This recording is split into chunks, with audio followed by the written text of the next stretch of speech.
ہمارے ارد گرد ہر لمحہ نئی کہانیاں جنم لیتی ہیں۔ یہ کہانیاں اپنے اتار چڑھاؤ، کلائمیکس اور کبھی کبھار غیر متوقع اختتام کے باعث یادگار رہ جاتی ہیں۔ کبھی پڑھنے والے کو سمجھ نہیں آتا کہ کہانی کا پلاٹ بڑا ہے جو ہر منظر میں کردار کا راستہ بناتا ہے، یا کردار خود ہی کہانی سے بڑا ہے۔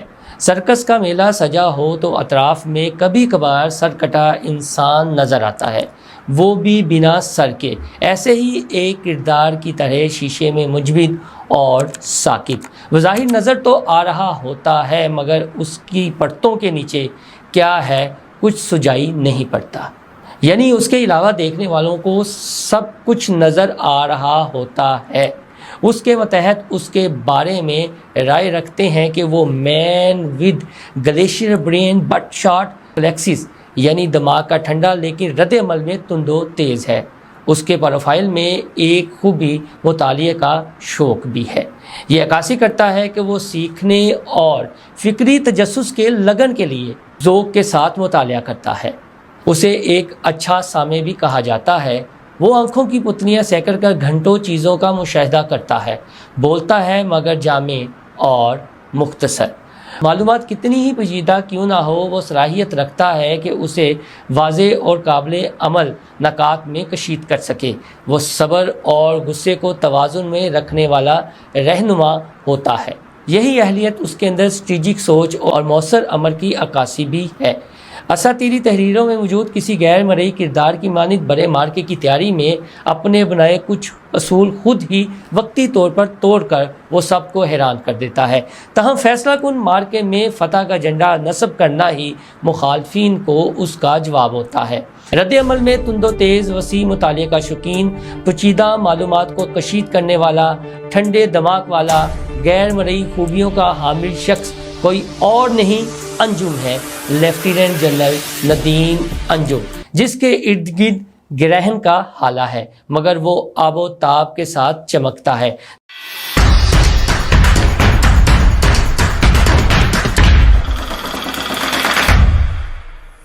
ندیم انجم ایک پنجابی شیخ گھرانے میں پاکستان اور انڈیا کے درمیان ہونے والی دو بڑی جنگوں سے پہلے پیدا ہوئے۔ ان کا تعلق کنیرا میں واقع ضلع راولپنڈی کی تحصیل گجر خان کے گاؤں موہرا شیخاں سے ہے۔ ندیم انجم دنیا میں مشہور کاکول اکیڈمی کی پروڈکٹ ہیں۔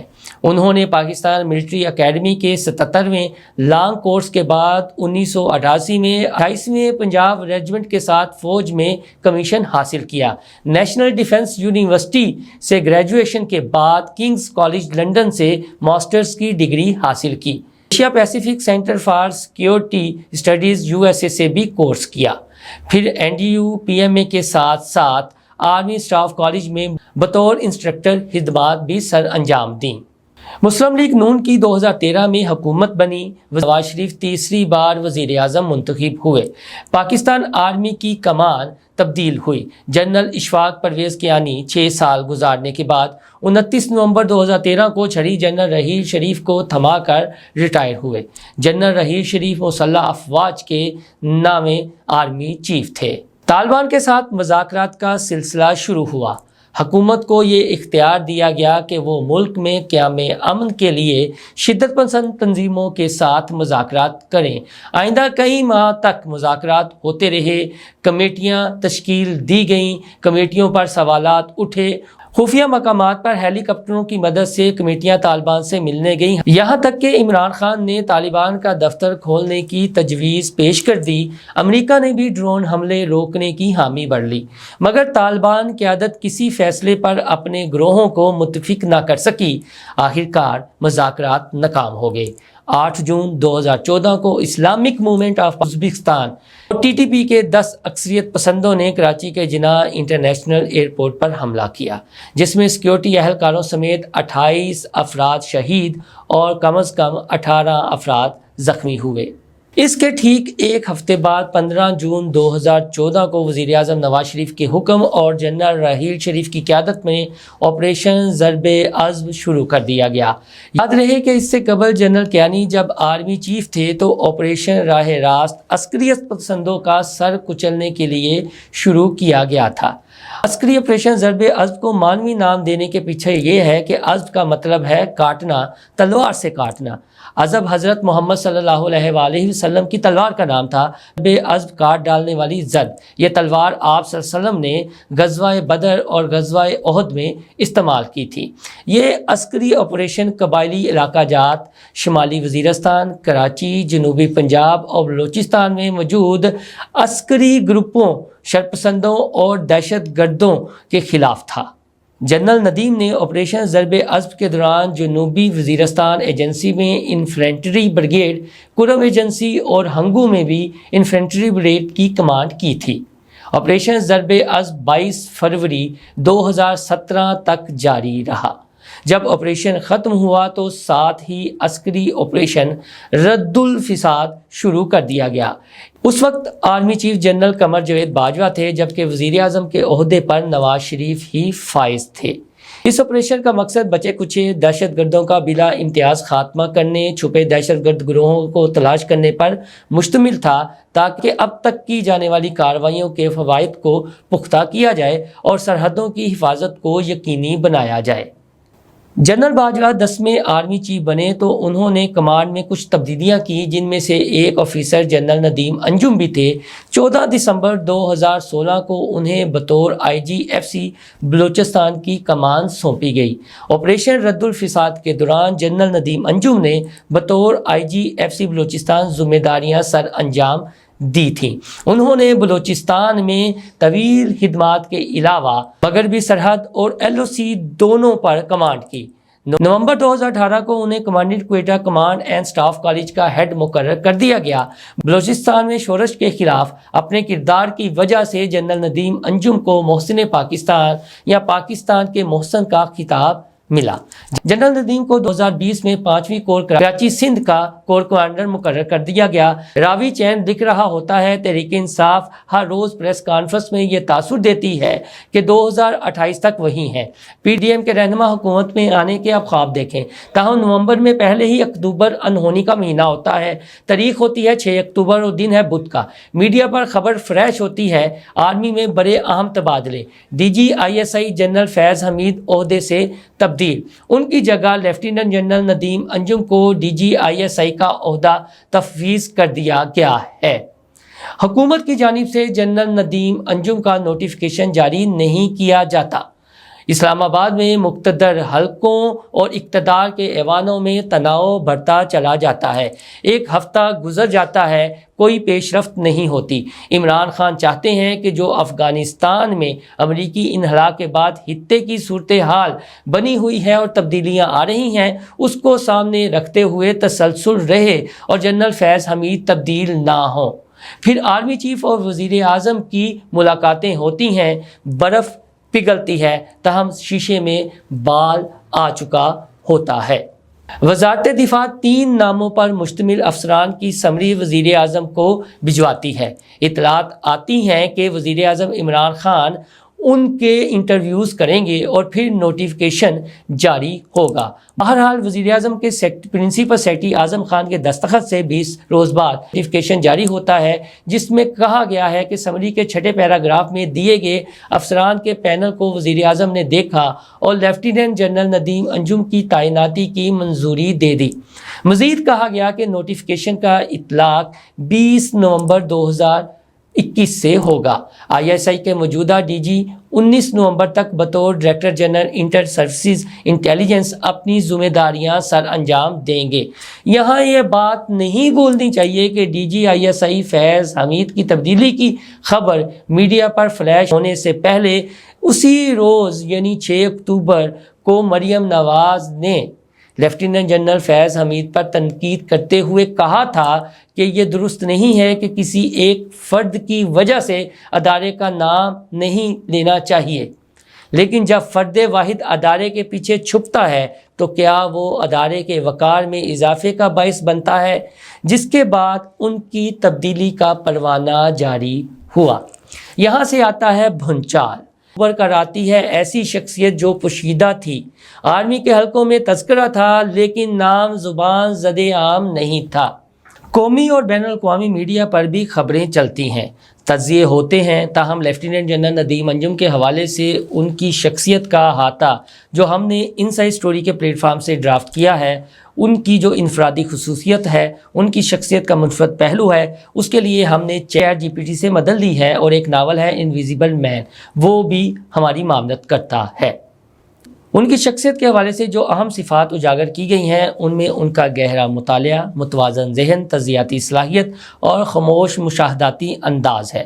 میڈیا رپورٹس کے مطابق جنرل ندیم انجم کی کمانڈ کے انڈر کام کرنے والے ماتحت ان کو man with glacier brain but sharp reflexes کہہ کر پکارتے ہیں۔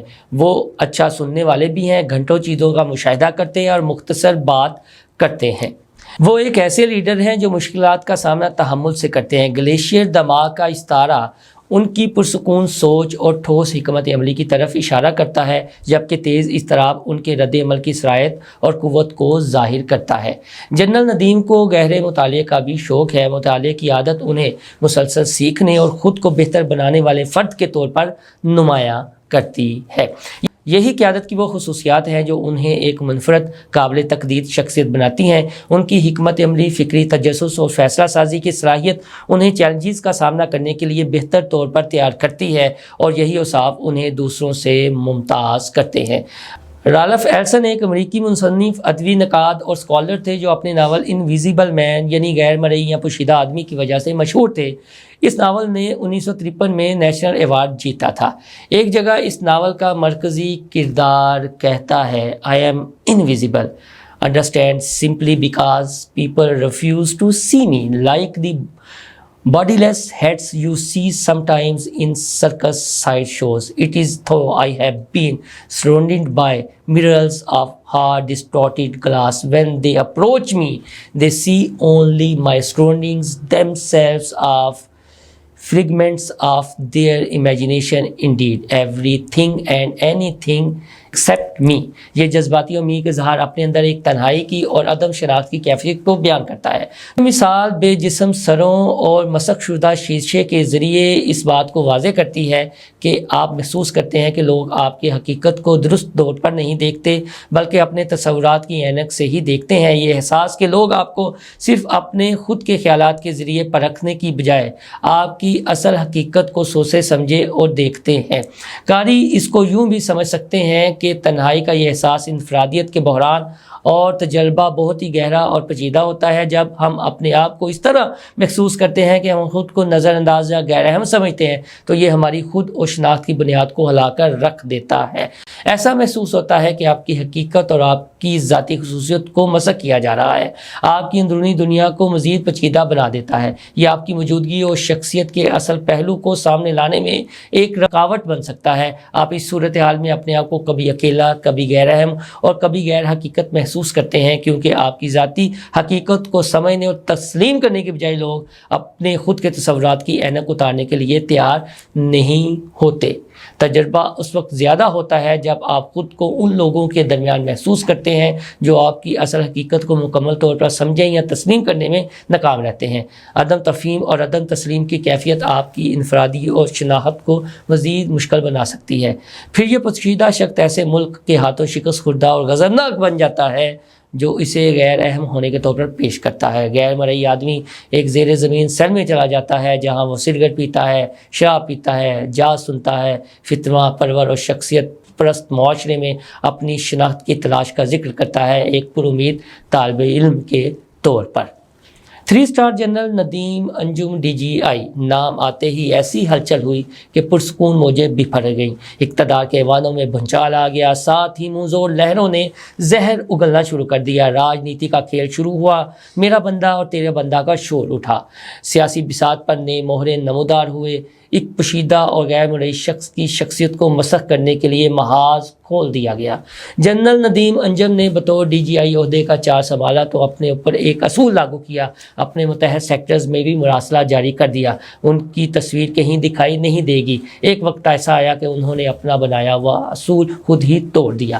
پاکستان کی تاریخ میں پہلی بار کوئی DGI ایسا ہی کیمرے کے سامنے نمودار ہوا۔ نوبت یہاں تک کیوں آئی کہ اپنا ہی بنایا ہوا اصول توڑنا پڑ گیا۔ معاملہ شروع ہوتا ہے 6 اکتوبر 2022 سے جنرل ندیم کی تصویر لگا کر ان کے خلاف ٹرینڈ چلائے گئے۔ 21 نومبر 4 سنبھالنے سے قبل ہی فیضی اور عمرانی ٹولے نے ان کی شخصیت کو مسخ کرنا شروع کر دیا۔ جو ہی 4 سنبھالا تو ان کے ساتھ ہی تبدیلی کے بعد پی ڈی ایم کی سیاسی سرگرمیاں تیز ہو گئیں اور اپریل 2022 کو رجیم چینج آپریشن مکمل ہوا۔ عمران خان وزیر اعظم ہاؤس سے فارغ کر دیے گئے۔ تحریک عدم اعتماد کامیاب ہو گئی۔ سابق وزیر اعظم نے بنی گالہ کی بجائے لاہور میں اپنی رہائش گاہ زمان پارک میں ڈیرے جما لیے۔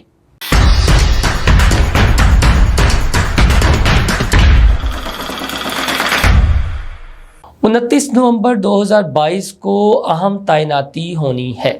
جنرل باجوہ اپنی چالیں چل رہے ہیں۔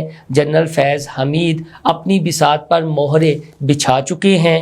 سابق وزیر اعظم عمران خان زخم خوردہ ہے۔ دوست دوست نہ رہا، پیار پیار نہ رہا والا معاملہ ہو چکا ہے۔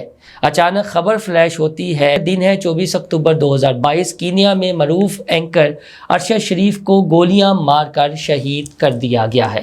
یہی مناسب وقت ہوتا ہے۔ زمان پارک لاہور میں بیٹھ کر عمران خان 25 اکتوبر 2022 کو حقیقی لانگ مارچ کا اعلان کر دیتے ہیں، جس کا آغاز 28 اکتوبر کو لبرٹی گول چکر سے ہونا تھا۔ تاہم حقیقی آزادی مارچ شروع ہونے سے ایک روز پہلے ہی تاریخ میں پہلی بار پاکستان کی پرائم ایجنسی کے سربراہ میڈیا کے سامنے نمودار ہوتے ہیں۔ ساتھ ان کے ڈی جی ISPR بھی ہیں۔ جنرل ندیم انجم نام نہ لیے بغیر عمران خان کو فتنہ قرار دیتے ہیں۔ اتنی ہنگامی پریس کانفرنس کے بعد توقع یہی کی جاتی ہے کہ شاید عمران خان لانگ مارچ ملتوی کر دیں، مگر وہ ایسا نہیں کرتے۔ اگلے روز لبرٹی لاہور سے لانگ مارچ کا آغاز ہوتا ہے۔ عمران خان اپنی ابتدائی تقریر میں توپوں کا رخ DG ISI کی جانب کرتے ہیں اور ساتھ میں DGC جنرل فیصل نصیر کو بھی للکارتے ہیں۔ افواج پاکستان کی جانب سے سیاست نہ کرنے کا بیان سامنے آ چکا ہوتا ہے۔ عمران خان کا حقیقی لانگ مارچ اور اس کا قافلہ منزل کی جانب بڑھ رہا ہوتا ہے۔ حقیقی آزادی مارچ کا 7واں روز ہے اور قافلہ جو ہی وزیر آباد شہر میں داخل ہوتا ہے تو کنٹینر پر فائرنگ ہوتی ہے۔ عمران خان سمیت تحریک انصاف کے متعدد رہنما زخمی ہوتے ہیں۔ عمران خان کو شوکت خانم ہاسپٹل لاہور فوری طور پر لایا جاتا ہے۔ وہاں سے اسد عمر کا میاں اسلم اقبال کے ہمراہ عمران خان کے حوالے سے ویڈیو بیان جاری ہوتا ہے کہ ان کے قتل کی سازش کے پیچھے وزیر اعظم شہباز شریف، رانا ثناءاللہ اور جنرل فیصل نصیر ہیں۔ میڈیا کو بریفنگ اور سوالات کا جواب دے دیا گیا۔ جنرل ندیم انجم نے اس وقت رونما ہونے والے متعدد مسائل بتائے اور ان کا جواب دینے کی کوشش کی، خاص طور پر سائفر گیٹ، ارشد شریف کی موت، جنرل باجوہ کی مدینہ مداخلت کے درمیان شہباز شریف کی فوج کی حمایت، عمران خان کی برطرفی اور خان کے آزادی مارچ وغیرہ بارے۔ لیٹر گیٹ معاملے کے بارے میں جنرل ندیم انجم نے زور دے کر کہا کہ سائفر پاکستان کی قومی سلامتی کمیٹی کے اجلاس میں PTI حکومت اور وزیر اعظم کی کرسی سے عمران خان کو ہٹانے کی غیر ملکی سازش کے بارے میں کوئی ثبوت نہیں ملا۔ تاہم قومی سلامتی کے اجلاس میں سائفر کو اصلی پایا گیا، جس میں ایک سخت ڈیمارچ جاری کیا گیا تھا۔ یہاں یہ بات بھی قابل توجہ ہے کہ ISI کے ڈائریکٹر جنرل کے طور پر جنرل ندیم انجم کی تقرری تنازع کا مجموعہ رہی۔ جیسا کہ ان کی تقرری کی منظوری کے باوجود سویلین حکومت سے مشاورت نہیں کی گئی، سول حکومت اور فوج کے درمیان تعطل پیدا ہو گیا، جس کے نتیجے میں سول حکومت کو ندیم انجم کی بطور ڈائریکٹر جنرل تقرری منظوری میں 3 ہفتے لگے۔ ارشد شریف کی والدہ نے پاکستانی انٹیلیجنس کے اعلیٰ افسران پر اس قتل میں ملوث ہونے کا مبینہ الزام لگایا، جن میں اس وقت کے army chief general Qamar Javed Bajwa اور ISI کے سربراہ جنرل ندیم انجم بھی شامل تھے۔ ارشد شریف کے قتل کے بعد یہ خبریں آئیں کہ ISI کے سربراہ جنرل ندیم انجم تحقیقات میں شامل نہیں تھے۔ ان کی بجائے کیس کی تفتیش کے لیے ایک آزاد ٹیم تشکیل دی گئی۔ جنرل ندیم انجم کے خلاف یہ بھی پراپو پروپیگنڈا کیا جاتا ہے کہ تحریک عدم اعتماد کامیاب کروانے اور پی ڈی ایم کو بیک کرنے میں وہ بھی شامل رہے۔ دوسری جانب زخمی ہونے کے باوجود کپتان نے محاذ گرم رکھا۔ اس وقت کے وزیر اعلیٰ پنجاب چودھری پرویز الہی بھی بے بس دکھائی دیے۔ عمران خان شوکت خانم ہسپتال سے زمان پارک منتقل ہوئے اور 6 نومبر کو لانگ مارچ کے دوسرے مرحلے کا اعلان کر دیا، جس کو شاہ محمود قریشی اور اسد عمر نے الگ الگ شہروں سے لیڈ کیا۔ 26 نومبر کو تحریک انصاف کے تمام کارکنان کو قافلوں کی صورت راولپنڈی پہنچنے کی ہدایت کی جاتی ہے۔ عمران خان زمان پارک میں ویڈیو خطاب میں کہتے ہیں کہ وہ 26 تاریخ کو اہم اعلان کریں گے۔ جلسے میں 2 ہفتے انتہائی اہم ہوتے ہیں۔ جنرل باجوہ کو مدت ملازمت میں دوسری بار توسیع ملے گی یا پھر ان کا منظور نظر ہی ان کا جانشین ہوگا، جس کا نام وہ وزیر اعظم شہباز شریف کو دیں گے، وہی آرمی چیف ہوگا۔ تاہم جی کا جانا ٹھہر گیا ہوتا ہے۔ بالآخر جنرل باجوہ یوم دفاع پاکستان کے سلسلے میں 23 نومبر کو شہداء کی فیملیز سے خطاب کرتے ہیں، جن کو مبشرین ان کا الوداعی خطاب سمجھتے ہیں۔ وقت قریب آ رہا ہے۔ عمران خان چاہتے ہیں کہ ان کی مرضی چلے، حکومت اور ادارے پریشر لے جائیں اور وہ نہ ہو جس کا ڈر ہے۔ 25 نومبر کا دن انتہائی اہم ہے۔ اعصاب شکن 26 نومبر کو عمران خان کا خطاب ہوتا ہے۔ وزارت دفاع نے آرمی چیف کی جانب سے نامزد کردہ ناموں کی سمری وزیر اعظم کو بھجوانی ہے۔ صرف 48 گھنٹے پھر آ رہا ہے 25 سے 27 نومبر درمیان عمران خان 26 نومبر جلسہ اور تقریر اعلان۔ کیا ہو سکتا ہے؟ کچھ بھی ہو سکتا ہے۔ ایمرجنسی بھی لگ سکتی ہے، جمہوری نظام کا بوریا بستر بھی گول ہو سکتا ہے۔ تاہم 21 نومبر کو وزیر اعظم ہاؤس میں آصف زرداری اور شہباز شریف کی اہم ملاقات ہوتی ہے۔ پہلے خبر لیک کی جاتی ہے کہ سمری میں 5 نام ہیں، تاہم 23 نومبر کو جو جنرل باجوہ نام دیتے ہیں، الوداعی خطاب کرتے ہیں، اس کے بعد فوری خبر آتی ہے کہ وزیر اعظم شہباز شریف جنرل حافظ عاصم منیر کے نام کی منظوری دے چکے ہیں، وہ آرمی چیف ہوں گے۔ اب بات صدر پاکستان ڈاکٹر عارف علوی کی کورٹ میں ہے۔ وہ سمری پر دستخط کریں گے یا نہیں، مرحلہ آن پہنچا۔ خبر آتی ہے نام سمری میں داخل کر لیا گیا۔ 27 نومبر کو ریٹائر ہونے والے جنرل بھی آرمی چیف کی دور میں شامل ہیں۔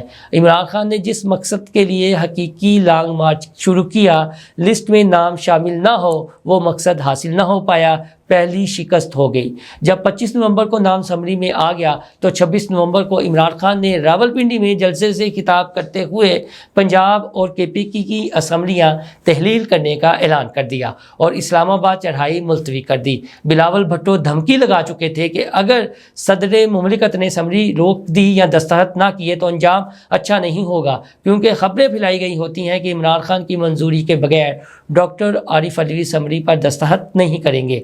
D G I S I lieutenant general Nadeem Anjum پہلے وزیر اعظم شہباز شریف سے ملاقات کرتے ہیں اور اس کے بعد ایوان صدر میں ڈاکٹر عارف علوی سے ملاقات کرتے ہیں۔